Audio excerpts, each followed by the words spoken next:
Okay, so we're going to tackle a huge modern problem today. Fake news, information overload, the whole mess.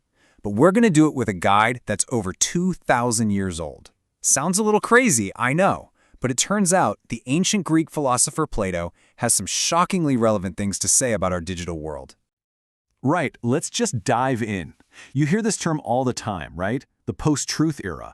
It's this idea that we're living in a landscape where, honestly, personal feelings and beliefs can feel way more important than cold, hard, objective facts.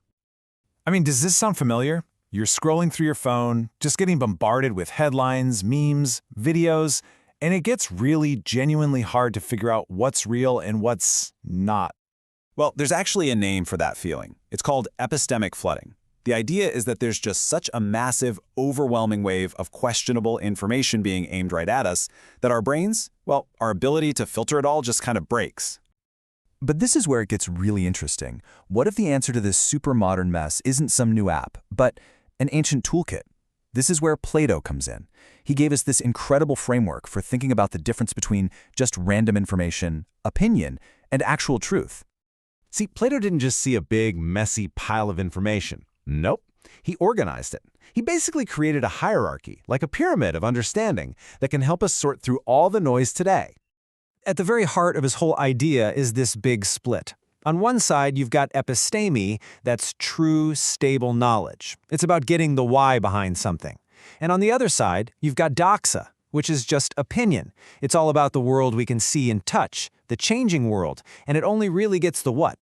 So what is this doxa thing, really? Well, for Plato, it's kind of like our factory default setting. It's how we experience the world through our senses. It's not that it's wrong necessarily, but it's shaky. It's incomplete. It's this middle ground, somewhere between knowing nothing and having true understanding. But Plato doesn't just leave it there. He knew that not all opinions are made equal, so he actually breaks doxa down even further into two separate levels, a lower one and a higher one. Okay, so the absolute lowest level is eikosia. The best way to think about this is Plato's famous allegory of the cave. Eikosia is staring at the shadows on the cave wall. It's secondhand information, reflections, images, rumors. Then, one step up from that is pistis. This is like turning around in the cave and seeing the actual puppets that are casting the shadows. It's belief based on what you can see directly. It's better, for sure, but you're still inside the cave. And here is the absolute key insight. For Plato, doxa, or opinion, is totally dependent. On its own, it's just chaotic, easily fooled. For an opinion to become a true opinion, it has to have guidance from real knowledge, from episteme. It just can't get there by itself.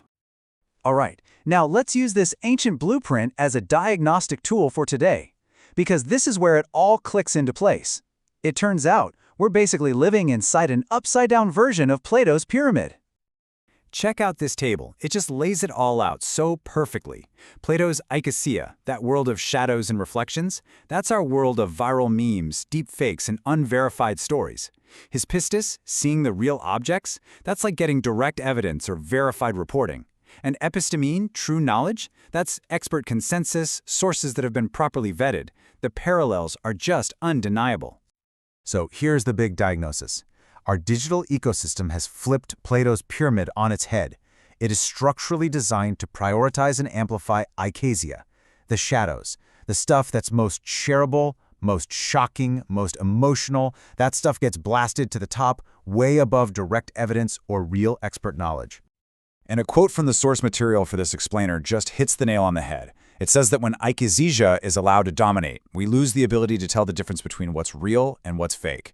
In other words, the illusion starts to feel more powerful, more real than the actual facts.